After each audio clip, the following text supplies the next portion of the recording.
یغفر لکم ذنوبکم، اس راستے پر چلتے ہوئے کبھی کوئی خطا ہو جائے، بربنائے طبع بشری، کوئی بھول ہو گئی، کوئی چوک ہو گئی، نسیان اور خطا، اسی طریقے سے کبھی جذبات کے غو میں آدمی بہہ گیا، اندھا بہرا ہو گیا، نفس کا ایسا ہجوم ہوا جذبات کا کہ اپنے کنٹرول کھو بیٹھا، یا کسی ایسے ماحول میں چلا گیا ہے، اس ماحول کے اندر شر کا اتنا غلبہ ہے کہ وہ متاثر ہو گیا، عارضی طور پر کوئی غلطی، کوئی گناہ سرزد ہو گیا، لیکن چل رہا ہے اس راستے پر، ایمان اور جہاد کے راستے پر۔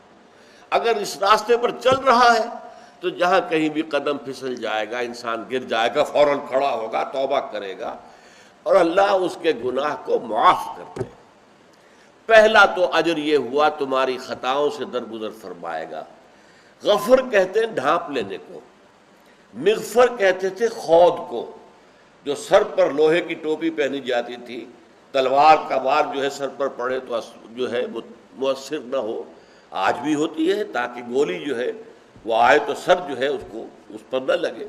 اسی طرح مغفر ڈھانپ لینے والی شے، تو غفر جو ہے اللہ تعالیٰ تمہارے گناہوں کی پردہ پوشی فرمائے گا، ڈھانپ لے گا۔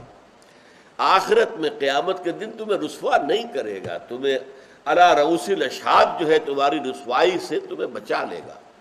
یغفر لکم ذنوبکم ویدخلکم جنات تجری من تحت الانہار۔ ایک تو منفی بات ہو گئی، تمہارے گناہ بخش دے گا۔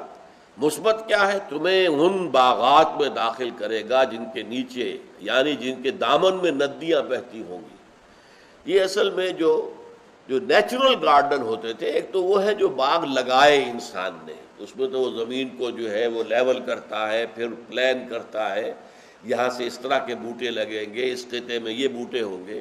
ایک نیچرل باغ جو ہوتا ہے وہ کیا ہے؟ عام طور پر پہاڑی علاقوں کے اندر کہ وادی کے اندر کوئی نالا ہے یا کوئی چشمہ ہے یا دریا ہے بہہ رہا ہے، اور اس سے دونوں طرف جو اونچانے ہیں اس کی جڑوں کے اندر خود بخود پانی جا رہا ہے، تو وہاں پر درخت کھڑے ہوئے، وہاں پر جو ہے پودے ہیں، پلانٹیشن ہے، تو گویا کہ ان پودوں کے اور درختوں کے دامن میں ندی بہہ رہی ہے۔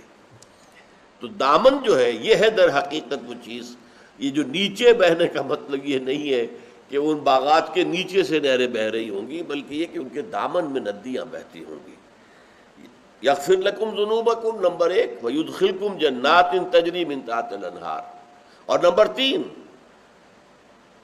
ومساکن طیبۃ فی جنات عدن، اور تمہیں ایسی رہائش گاہیں دے گا کہ جو ریزیڈینشل گارڈنز کے اندر ہوں گی، فی جنات عدن، عدن فلاں مقام فی مقام کذا، کہیں جا کر ڈیرا لگانا، اب سیٹل ہو جانا، بس جانا، یہ اس لفظ کا اصل مفہوم ہے۔